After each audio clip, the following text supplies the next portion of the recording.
Zero-tolerance policies at schools across the country has led to consequences far more serious than a trip to the principal's office. Officials say the policies have disproportionately hurt minority and students. And on Wednesday, Attorney General Eric Holder said that needs to stop. Far too many students across this country are diverted from the path to success by unnecessarily harsh discipline policies and practices that exclude them from school. Alarming numbers of young people are suspended, they are expelled, or even arrested for relatively minor transgressions like school uniform violations, schoolyard fights, or showing what's called disrespect by laughing in class. For more on these new federal guidelines, I'm joined by civil rights attorney Thena Robinson Mock. She is the project director of Ending the Schoolhouse to Jailhouse Track campaign at the Advancement Project. We're also joined by Delonte Williams. He's a recent high school graduate who has personally experienced suspensions and has advocated for changing zero-tolerance rules. Thank you both for being with us. Delonte, I want to start with you. You just graduated from high school. You've been working to get these zero-tolerance policies changed. What was your experience? You were suspended a few times. Yes, I was suspended a few times. It starts with the 90-day suspension. I was suspended for 90 days for something very minor. You know, kids walking down the street, a stick got thrown. Not even a stick, like a twig, and it got thrown, and immediately I was blamed even though I had nothing to do with it. And I was out of school for a 3-month period, and the way our school was set up, that is like almost like half the year. Right. So I was out of school, and I felt like, you know, what is the point of me even trying to, you know, because I'm out of school for so long, and there's no way once I get back that I could catch up to everyone else was. So it just made me feel like, what now? You know, I felt like it was no point in me even trying to continue my schoolwork at all, and you know. And Thena, that's part of the issue. Part of the issue is that you see these suspensions and is that kids can't catch up, and that is part of the problem that ends up kids end up basically not finishing their education and getting into trouble? Absolutely. It's the loss of instructional time that is so incredibly harmful as an extension of zero-tolerance policies and exclusionary discipline. So when a young person is out of school, it's very difficult to catch up. And, you know, we're committed to, as a country, to providing educational opportunities for all students, but they have to be in the classroom in order to benefit from that.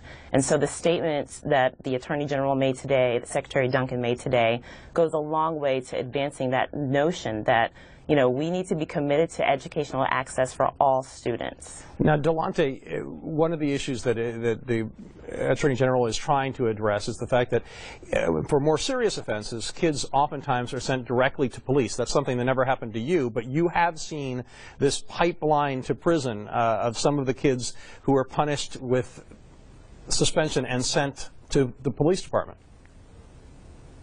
Yes, I have. I have a lot of friends that ended up getting suspended, and they tell me all the time, like, I don't feel like I belong at school. Every time I go back, they put me right back out. And what's out there once they leave? All they have to go to is like people who don't give them like a positive outlook on things they could be doing besides school or while they're out of school. So what they do is they do something that they don't need to be doing, something unlawful that will make them end up in the criminal justice system.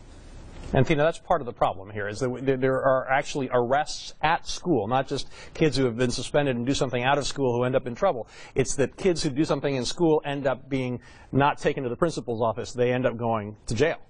That's right. And in the wake of Columbine in the 90s, what we saw was a knee-jerk reaction to the police schools and using law enforcement officers as first responders. You know, what the guidance today set forth was that it's school officials and school administrators, teachers, who should be the first line there if there are disruptions in class. But what we're also seeing, though, is that, I mean, the racial disparities in school discipline, they're off the charts.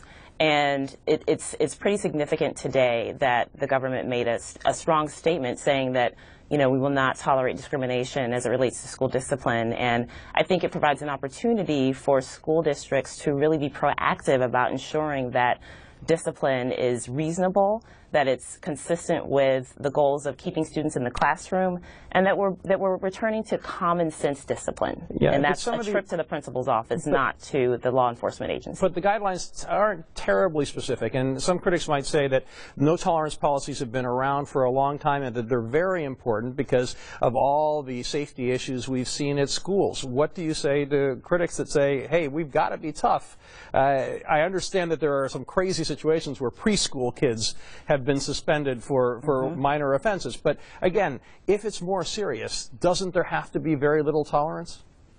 Well, the evidence really suggests, though, that it's the minor infractions that are at the core of the problem here.